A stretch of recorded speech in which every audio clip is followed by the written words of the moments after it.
Graça e paz, meus amados irmãos, que o Senhor venha nos fortalecer a cada dia mais. Eu quero agradecer a Deus por mais um dia, né? Por mais esse momento na presença dEle. Grande tem sido as aflições, né? Grande tem sido as lutas. Às vezes a gente se pega pensando, meu Deus, por que tanta luta, né? Por que tanta aflição? E o Senhor fala pra gente ter bom ânimo, né? Ele fala pra gente ter bom ânimo porque Ele já venceu por nós todas essas lutas. Ele já venceu, mas nós precisamos confiar no Senhor. Eu estava vendo um testemunho hoje no YouTube, a qual um rapaz, ele sofreu muito desde pequeno, né? E quando ele entendeu o chamado dele, quando ele começou a entender quem era Deus, a vida dele mudou por completo. Ele sofreu tanto que ele chegou a dizer que Deus não existe por causa do sofrimento dele. E muitas vezes, quem de nós não já falou isso, né? Quantas vezes a gente às vezes fala por causa da nossa luta, do nosso sofrimento, das nossas aflições, nós abrimos a boca e falamos a mesma coisa. Será que Deus existe mesmo? Mas aí você volta e fala, mas como que Ele não existe se eu estou aqui? Porque se Ele não existisse, nós não estaríamos aqui. Nós não somos obra do acaso, né? Nós não somos obra do acaso. Nós somos obra das mãos do Criador, que é o nosso Deus, né? E temos que passar, né? Para poder nos fortalecer, né? Você vê que Deus, Ele é tão tremendo e perfeito que Ele manda o próprio Satanás ir à terra, né? E tocar no ungido dele, porque Ele sabia quem era aquele homem. Jó, todo mundo conhece a história de Jó. É uma história muito contada, né, por muitos. E ali, Deus sabia por que estava fazendo aquilo. Eu não sei qual a luta que você está passando, quais as dificuldades, as adversidades do dia a dia. Eu não sei qual a sua situação, mas eu sei que é um Deus que está acima da minha e da tua situação.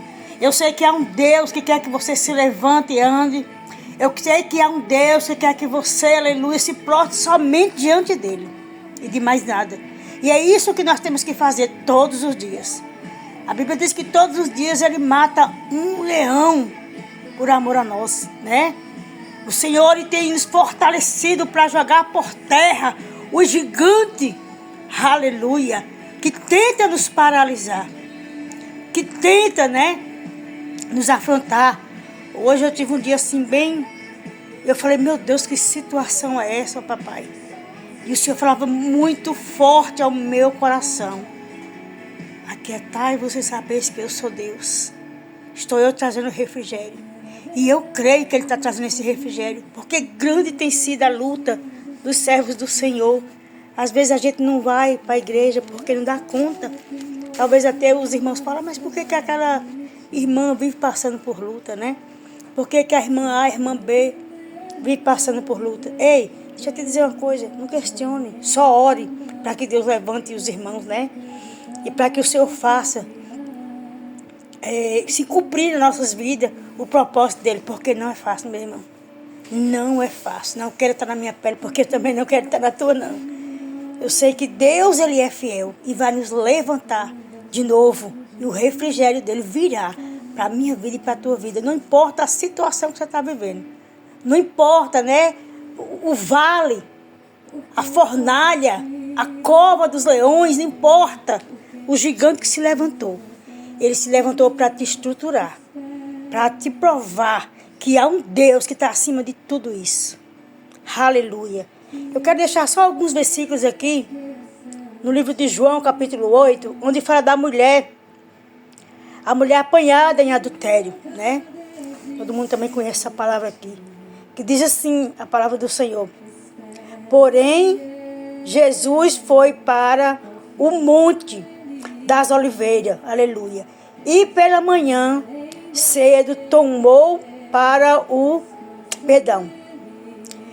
E pela manhã cedo tornou para o templo, voltou para o templo, né? E todo o povo vinha ter com ele. Então, assentando-se os ensinava, louvado e agradecido ao nome do Senhor. E os, aleluia, escribas e fariseus trouxeram-lhe uma mulher apanhada em adultério, aleluia, e pondo-a no meio deles, disse-lhe: mestre, esta mulher foi apegada no próprio ato do adultério, e na lei nos manda Moisés que as tais sejam apedrejadas. Tu, pois, que dizes? Aleluia. Isto diziam eles, tentando-o, para que tivesse de que o acusar. Mas Jesus, inclinando-se, escrevia com o dedo na terra. Aleluia. E com perseverança, perguntando-lhe: endireitai-se. E disse-lhe: aquele que dentre vós está sem pecado, seja o primeiro que atire, aleluia, a primeira pedra. Amém? Glória a Deus. Então nós vemos aqui uma mulher pega em adultério. Se aqueles homens não quisessem acusar Jesus, se aqueles homens não quisessem pegar Jesus em alguma falha, eles nem tinham levado ela para ali. Porque a lei deles era clara. Era que ela fosse apedrejada. Mas eles, o foco deles não era aquela mulher. O foco deles era Jesus. Aquela mulher foi só uma isca, né? Foi uma isca para tentar achar o que não havia ali no mestre, né? O foco daqueles homens era crucificar Jesus. Não sabia eles que Jesus já sabia do propósito, né? Mas a hora não era aquela, né? E mesmo sendo a hora dele, ninguém achou falha nenhuma nele. Muitos vão tentar te acusar. Muitos vão tentar fazer de tudo para pôr uma culpa. Alabaxou, decanta, ramantuí, que você não tem, derraçou. Rabantuí, de calabachai. E usar até mesmo a palavra do Senhor para te afrontar, para te intimidar. Mas eu quero dizer para você e para mim, essa palavra é para nós. Não há acusação contra o ungido de Deus, que é andar com retidão na presença dele. Preste bem atenção. Não há acusação com aquele que anda em retidão na presença do Deus Altíssimo. Se você é uma pessoa reta, se você é uma mulher de Deus, um homem de Deus e anda reto no caminho do Senhor, se você medita na palavra dele e anda nos caminhos dele, se você tem convicção do seu caráter, da sua índole, não tenha medo. Aleluia. Porque Jesus, aleluia, ele vai te justificar. Irmão, por que você está pegando essa palavra? Porque muitas pessoas, aleluia, às vezes pegam as palavras do Senhor para induzir outras pessoas, para afrontar, para amedrontar. Mas quando eu e você entendemos que o chamado e a palavra de Deus é totalmente diferente, você começa a ver que não adianta se levantar e até mesmo trazer a palavra distorcendo, né?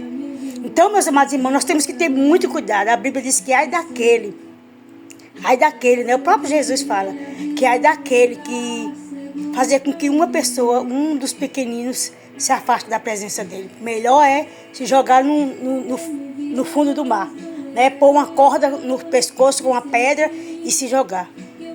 Então, meus amados irmãos, nós temos que ter muito, muito cuidado. Se não conhecemos a palavra, se não entendemos a palavra, pedimos ao Senhor para nos dar sabedoria. Eu falo direto: Senhor, eu amo falar da tua palavra, mas me ensina mais a meditar e a conhecer a tua palavra. O Senhor é vivo e eficaz, e a palavra dele também é viva. A Bíblia diz que passará céus e terra, mas a palavra dele não passa.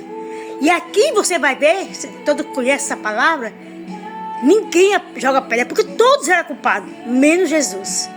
E até aquela mulher que era culpada, que foi pega no ato de adultério, eles não conseguiram condená-la, porque Jesus ele é perfeito. E ela olha e fala: mestre, não ficou ninguém? Ela disse: não, ninguém. Aí ela pergunta, né, se ele não vai. Ele disse: se ninguém te apedrejou, como que ele, sendo ele, Jesus, né, ia apedrejar aquela mulher? Então o que ele diz? Vai, não peques mais. Ou seja, aquela mulher cometeu um erro. Mas procura na Bíblia para ver se você acha falando dela de novo, se ela cometeu outro erro. Não. Com certeza aquela mulher seguiu Jesus. Porque aquele que se arrepende do seu pecado, da sua situação, o Senhor perdoa. Mas não é porque o Senhor perdoa que nós temos que viver no pecado. Amém? Que a graça e a paz do Senhor permaneça conosco. Que nós venhamos ter sabedoria. E se nós não tivermos, que Deus venha nos dar sabedoria e autoridade para perseverar na presença dEle, no caminho com Ele. Aleluia. E fazendo a vontade dEle. É fácil? Não. Mas com Ele, somos mais que vencedor. Que o Senhor venha nos dar uma semana de paz, uma semana abençoada. E que venha tirar a venda dos nossos olhos, para nós entender o nosso chamado. Fique com Deus e que Deus te abençoe. Em nome de Jesus. Amém?